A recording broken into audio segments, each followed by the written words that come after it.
N F C کے اوپر پیش رفت دیکھتے ہیں بجٹ سے پہلے یا بجٹ کے فوراً بعد، 30 جون سے پہلے ایٹ لیسٹ؟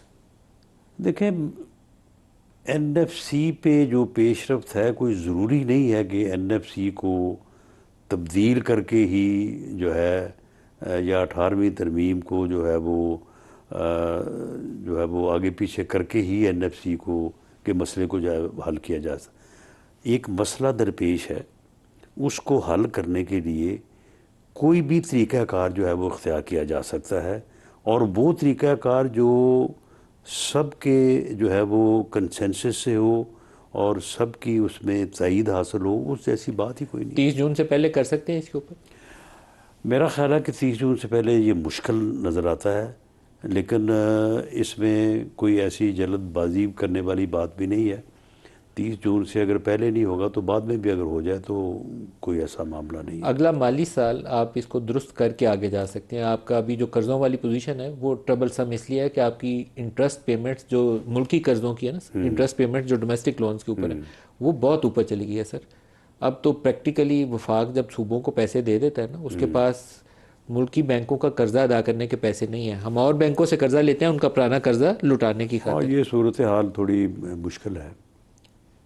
تو سولوشن تو آپ کو ابھی چاہیے، ہاں جی بالکل، ٹال نہیں سکتے آپ۔ نہیں دیکھیں سلوشن جو ہے یہ سلوشن ملک کا سلوشن ہے، کسی صوبے کا نہیں ہے یا کسی ایک جماعت کا نہیں ہے، سب کا ہے۔ تو سب نے بیٹھ کے جو ہے وہ اس کے اوپر جو ہے وہ ڈیبیٹ کرنا ہے اس کو، اور سب نے بیٹھ کے اس کا حل نکالنا ہے۔ اسحاق ڈار صاحب کو جو کمیٹی کی سربراہی دی گئی ہے اس کی کیا سیاسی طور پر کیا اہمیت ہے؟ اس کی اہمیت یہ ہے کہ ٹیکسیشن کے معاملے کے اوپر جو کولیشن پارٹنرز ہیں ان کو بھی اعتراضات ہوتے ہیں، کیونکہ ٹیکسیشن تو پھر لوگوں پہ ہی ہوتی ہے، مختلف سیگمنٹ آف سوسائٹی پہ ہوتی ہے، وہ پھر آگے سے پروٹیسٹ بھی کرتے ہیں، سارے معاملات ہوتے ہیں۔ تو اسحاق ڈار صاحب کیونکہ ہمارے نائب وزیر اعظم بھی ہیں، سینئر ترین جو ہے وہ ہمارے ساتھی ہیں، تو جو ہماری کولیشن پارٹنرز کے ساتھ خاص طور پہ اکنامک ایشوز کے اوپر بات ہوتی ہے تو ہمیشہ اس میں ڈار صاحب کی رہنمائی یا ڈار صاحب کی جو ہے وہ باوجود اس کے کہ ان کی دوسری مصروفیات بھی زیادہ ہوتی ہیں تو ان کی جو ہے وہ اس میں سپورٹ ہوتی ہے۔ تو اس کمیٹی کے ذریعے سے جو بھی ٹیکسیشن کا پروگرام یا جو بھی اسٹریٹجی یا جو بھی معاملہ جو ہے وہ کوئی پالیسی مرتب ہوگی تو اس کے اوپر اسحاق ڈار صاحب جو ہے وہ کنسلٹیشن کریں گے تمام ہمارے جو سر۔ لیکن آپ کی پارٹی کے لوگ کہتے ہیں یہ فائنانس منسٹر کے اوپر نو ٹرسٹ کا بھی اظہار ہے۔ نہیں کوئی ایسی بات آپ کی اپنی پارٹی کے لوگ کہتے نہیں، میرا خیال ہے کہ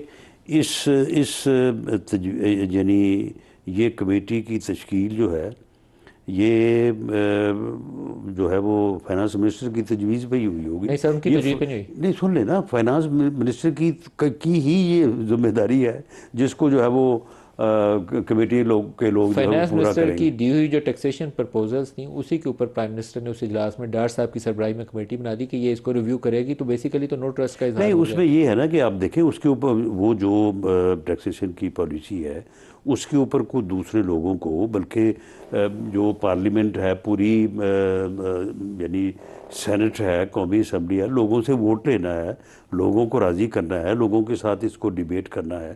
تو یہ سارا کام جو ہے وہ اگر یہ کمیٹی کے ممبران کریں، اسحاق ڈار صاحب کریں، تو یہ فائنانس کی اور ایف بی آر کی جو ہے وہ یہ تو ان کی مدد یا ان کی تابعداری والی بات ہے، سر وہ ان کے اوپر عدم اعتماد والی بات نہیں ہے۔ عمران خان بہت ساری چیزیں جو تھیں نا وہ کہہ جاتے تھے، تو اس میں سے ایک چیز تھی کہ بجٹ کے موقع پر یہ ووٹ دے رہے ہیں،